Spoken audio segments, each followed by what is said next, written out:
नमस्कार दोस्तों, welcome to law सुनो। आज हम बात करेंगे एक ऐसे सवाल की जो हर तरफ चर्चा में है। क्या बांग्लादेश फिर से पाकिस्तान बन रहा है? पिछले कुछ महीनों में बांग्लादेश में सियासी उथल पुथल ने पूरी दुनिया का ध्यान खींचा है। सड़कों पर विरोध प्रदर्शन, सेना और सरकार के बीच तनाव और शेख हसीना की पार्टी अवामी लीग पर बैन। आखिर ये सब क्या है? क्या बांग्लादेश अस्थिरता की ओर बढ़ रहा है या ये बस एक बदलाव का दौर है? इस वीडियो में हम इस सवाल का जवाब ढूंढेंगे और आपको बताएंगे कि बांग्लादेश में हो क्या रहा है। तो वीडियो को अंत तक देखिए। अगर आपको ये सवाल उत्सुक करता है तो लाइक करें, शेयर करें और सब्सक्राइब करना ना भूलें। सबसे पहले ये सवाल कि बांग्लादेश फिर से पाकिस्तान बन रहा है, ये कहां से आया? 1971 में बांग्लादेश ने पाकिस्तान से आज़ादी हासिल की थी, लेकिन आज कुछ लोग ऐसा क्यों? क्या ये सवाल सिर्फ अस्थिरता की वजह से है या इसके पीछे कुछ? चलिए इसकी जड़ में जाते हैं। पिछले साल अगस्त 2024 में बांग्लादेश में एक बड़ा जन आंदोलन हुआ। छात्रों और जनता के विरोध प्रदर्शनों ने तत्कालीन प्रधानमंत्री शेख हसीना को देश छोड़कर भागने पर मजबूर कर दिया। उनकी 15 साल की सत्ता खत्म हो और उनकी जगह अंतरिम सरकार के प्रमुख बने नोबेल पुरस्कार विजेता प्रोफेसर मोहम्मद यूनुस। लेकिन क्या ये बदलाव इतना आसान था? क्या ये नई शुरुआत थी या फिर एक नए संकट?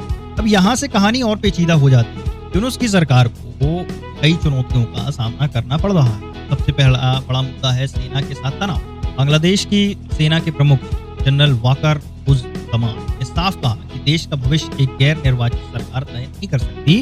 उन्होंने दिसंबर 2025 तक चुनाव कराने की मांग की है ताकि 2026 तक एक चुनी हुई सरकार सत्ता संभाल सके। लेकिन यूनुस का कहना है कि देश में सुधारों के लिए और समय चाहिए। सवाल ये है, क्या ये तनाव सिर्फ समय की बात है या सत्ता के लिए एक बड़ा टकराव? अब एक और बड़ा सवाल, क्या बांग्लादेश में कट्टरपंथ बढ़ रहा है? कुछ लोग कहते हैं कि यूनुस की सरकार में इस्लामवादी ताकतों का प्रभाव बढ़ रहा है। सोशल मीडिया पर दावे हैं कि शरिया कानून लागू हो रहा है और अल्पसंख्यकों पर हमले बढ़ रहे हैं। लेकिन क्या ये सच है या सिर्फ अफवाहें?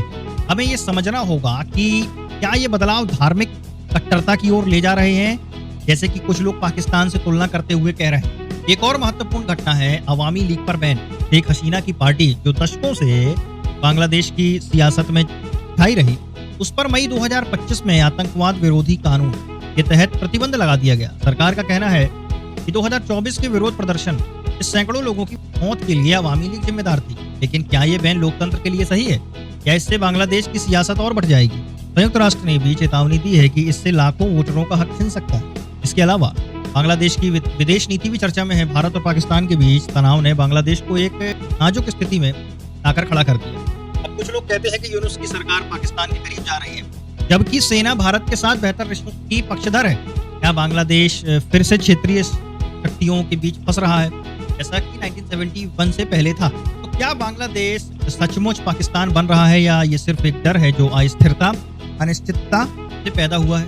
बांग्लादेश की जनता ने 1971 में अपनी आज़ादी के लिए बहुत कुछ सहा था। क्या ये नया दौर उनकी उस लड़ाई को कमजोर करेगा या फिर एक मजबूत लोकतंत्र? दोस्तों, बांग्लादेश की इस कहानी में अभी कई सवाल अनसुलझे हैं, लेकिन बात साफ है, ये दौर बांग्लादेश के भविष्य को तय करे। अब क्या सोचते हैं? क्या बांग्लादेश एक नई दिशा में जा रहा है या पुराने खतरे में? अपनी राय कमेंट बॉक्स में जरूर बताएं और अगर आपको ये वीडियो पसंद आया हो तो लाइक करें, शेयर करें, हमारे चैनल लॉ सुनो को सब्सक्राइब करें।